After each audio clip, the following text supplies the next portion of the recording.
parle. Chaque jour, Charles et Carole vous présentent la leçon de l'école du sabbat.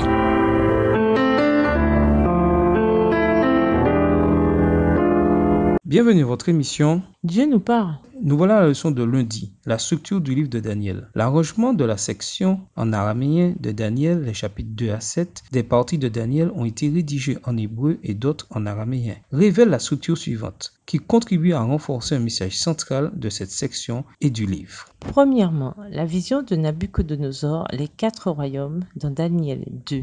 Deuxièmement, Dieu délivre les compagnons de Daniel de la fournaise, Daniel 3. Troisièmement, le jugement sur Nabuchodonosor, Daniel 4. Quatrièmement, jugement sur Belchazzar, Daniel 5. Cinquièmement, Dieu délivre Daniel de la fosse au lion, dans Daniel 6. Sixièmement, vision de Daniel, les 4 royaumes, Daniel 7. Ce type d'arrangement littéraire sert à mettre en avant le point principal en le plaçant au centre de la structure.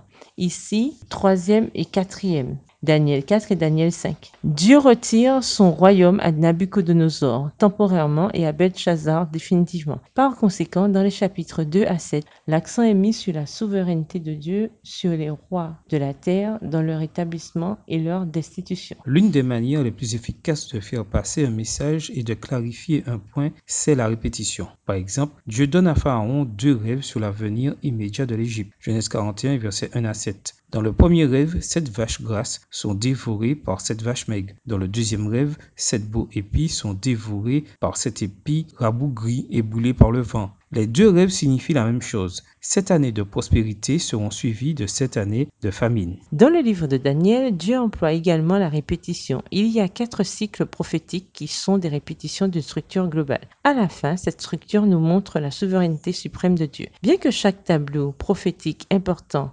véhicule une perspective distincte, tous ensemble, ils couvrent la même période historique qui s'étend de l'époque du prophète jusqu'à la fin, comme le montre le schéma suivant. Daniel 2, Babylone, Mède et Perse, Grèce, Rome, le royaume de Dieu est établi. Daniel 7, Babylone, les Mèdes et les Perses, Grèce, Rome et le jugement céleste qui conduit à la nouvelle terre. Daniel 8 et 9, les Mèdes et les Perses, Grèce, Rome et purification du sanctuaire. Daniel 10 à 12, les Mèdes et les Perses, Grèce, Rome, Michel se lève. Quelle grande espérance ces textes présentent-ils concernant nos perspectives à long terme? Daniel 2, verset 44, Somme 9, les versets 7 à 12, 2 Pierre 3, les versets 11 à 13. Daniel 2, le verset 44. Dans le même temps de ces rois, le Dieu des cieux suscitera un royaume qui ne sera jamais détruit et qui ne passera point sous la domination de notre peuple. Il brisera et anéantira tous ces royaumes-là et lui-même subsistera éternellement. Somme 9, les versets 7 à 12.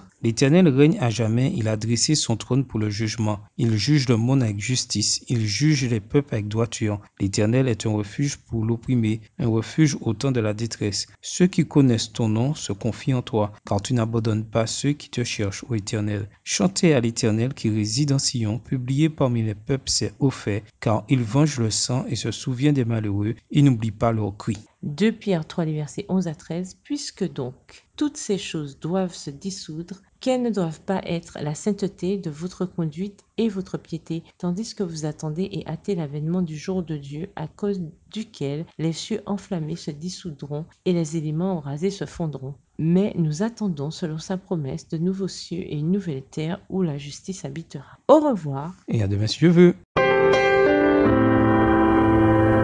Dieu nous parle.